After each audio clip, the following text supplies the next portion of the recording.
Peace, peace. It's your brother Ray coming back. RiseOfHealthConsciousness.com. What's up, fam? Yeah, this video is about how the Rothschilds used rumors to take over the London Stock Exchange.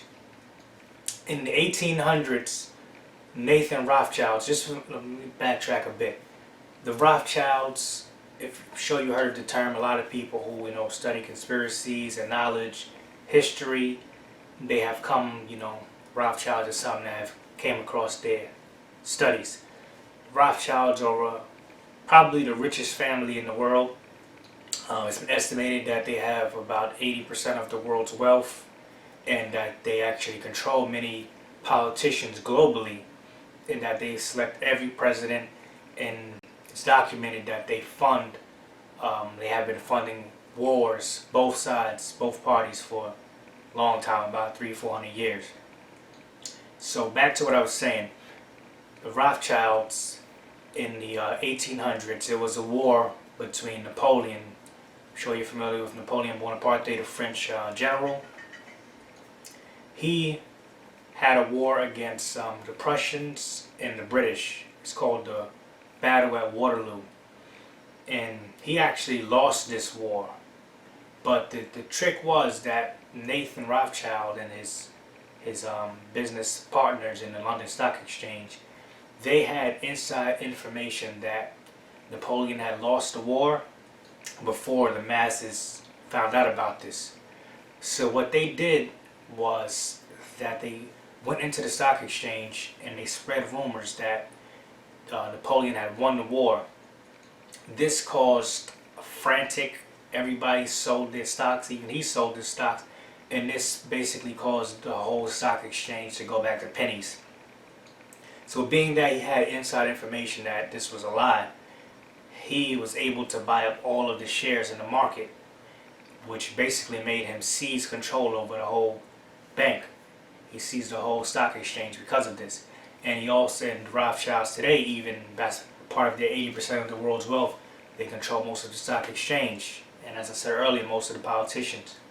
So basically, this is to just show how what rumors can do in the stock market. Rumors go on today in the market. I've talked about some of that in my book. Not as extreme as taking over the whole, exchange, but they can cause prices to fluctuate because the market is ran on rumors and price valuation. If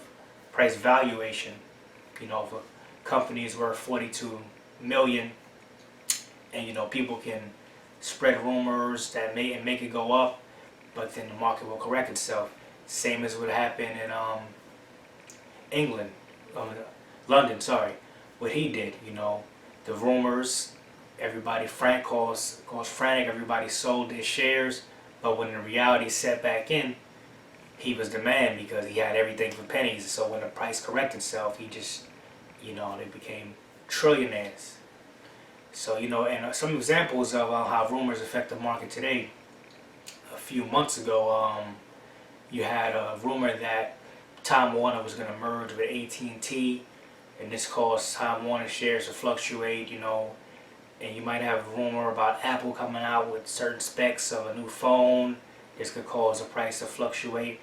And the marijuana sector, which, my book is about, and a lot of, people are looking at because it's the newest and biggest thing. Last week, Jeff Sessions was signaling that he was going to crack down on the states that have legalized marijuana. But, the shares, it took a little beating last week, but they came right back because it was just a rumor. It was nothing specific saying that they're going to do A, B, or C. So, that's how the market works. It's ran by rumors, and it's either rumors or real valuation, but the valuation is also fake because money itself is fake. Money exists only based on human perception. It's something that we created as, share exchange of energy. I give you energy for this, you give me energy for that. So basically the stock market works. People put their energy into stuff and they move their energy out of it. This is how companies like Apple, Google, you see their price valuation. It shows about in the daily how many people that have iPhones, majority of the population, I'm sure maybe in the worldwide, just the American population, probably 1 out of 2 people, that's why their share, their stock is about $7,800. In Google, who doesn't use Google? Everybody searches Google for, whatever they're looking for their clothes, for, health or whatever. Google is like, some people say Google has more answers than God. So that was the main reason of this video, basically to show what rumors can do in the stock market and what it historically has done. So once again, thanks for watching the video. You want to check out my book, A Guide to the Marijuana Rush, because it's going to be a great ride. Right now, as I said, the stocks are trading for pennies.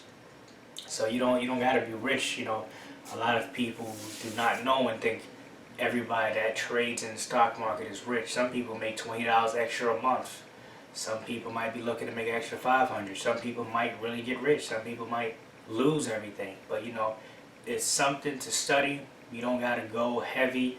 And being that the marijuana stocks are just pennies, majority of them, you can actually put down $5, $20, $10, and actually benefit if this stuff works out, which it looks like it will, because the probability of this stuff, all of them staying at the penny level forever, is very slim, especially when you have states legalizing recreational use year after year. More states are going up for medicinal, making that legal. So that's it. Once again, peace.